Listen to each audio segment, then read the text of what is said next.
The Lord be with you. And with your spirit. A reading from the Holy Gospel according to Matthew. Glory to you, O Lord. As Jesus passed by, two blind men followed him, crying out, "Son of David, have pity on us."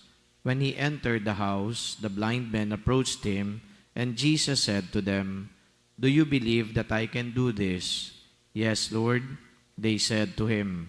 Then he touched their eyes and said, "Let it be done for you according to your faith." And their eyes were opened. Jesus warned them sternly, "See that no one knows about this."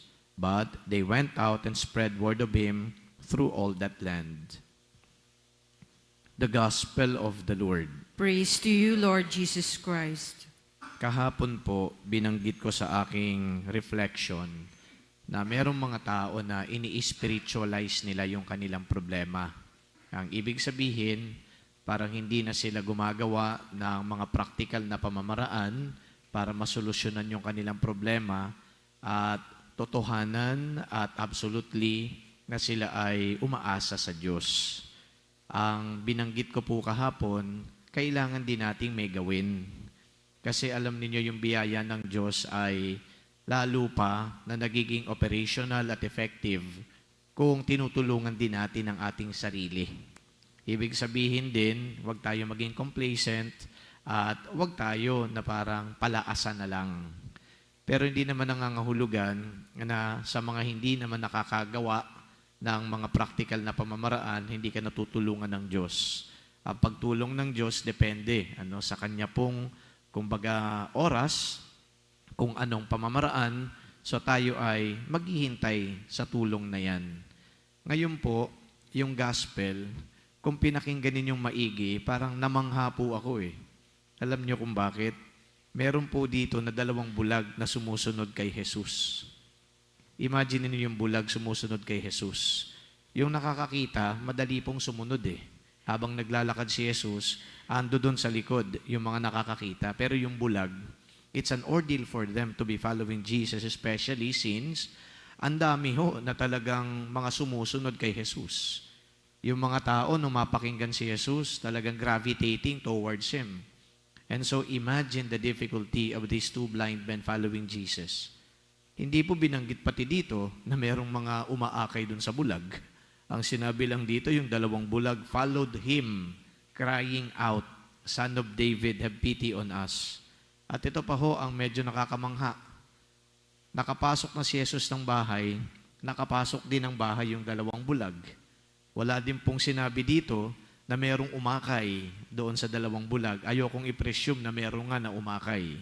Pero ang gusto ko ho, na maintindihan nating lahat, yung bulag, hindi nakakakita, gumawa ng paraan. Ulitin ko yan gumawa ng paraan para sila ay makalapit kay Jesus. Reiteration yan nung message kahapon. Gumawa ng paraan para makalapit kay Jesus. So hindi sila naging complacent, hindi sila nagmukmuk na lang sa tabi at nagiiyak. Sila ay naglakad, sumunod kay Jesus para makaamot ng biyaya kay Jesus.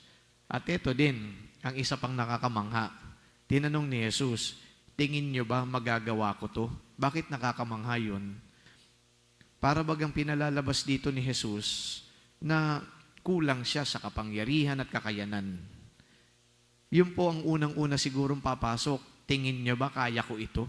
Parang tayo, kapag inaanyayahan tayo, o ikaw na maging presidente ng ganito, naku, hindi ko kaya yan. O di kaya, tingin nyo ba kaya ko yan? Para may agam-agam, di ba? May doubt. O ikaw na ang maging coordinator ng pastoral council, tingin nyo po ba, Father, kakayanin ko?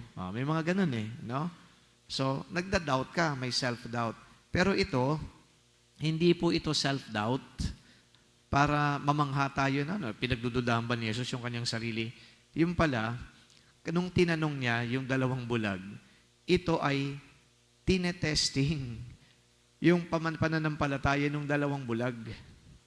Kayo ba talaga convinced na may kapangyarihan ako?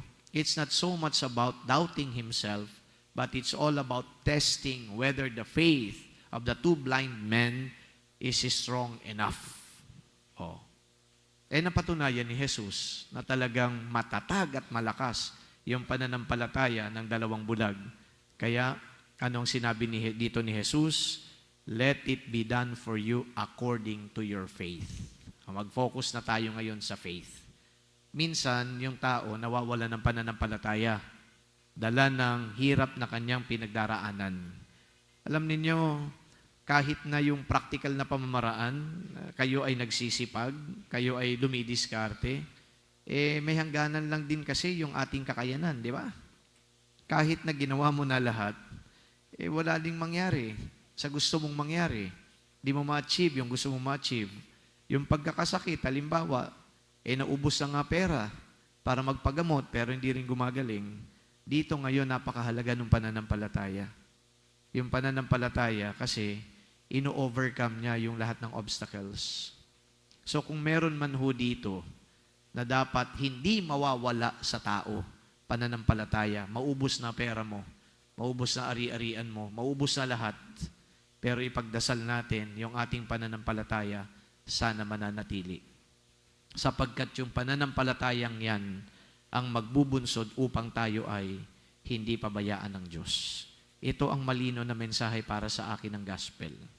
Let it be done for you according to your faith. Faith is very important. Lose everything, but do not lose faith. Kung meron man tayo ditong simplified lang na mensahe, whatever happens, keep that faith. You may be undergoing a lot of trials.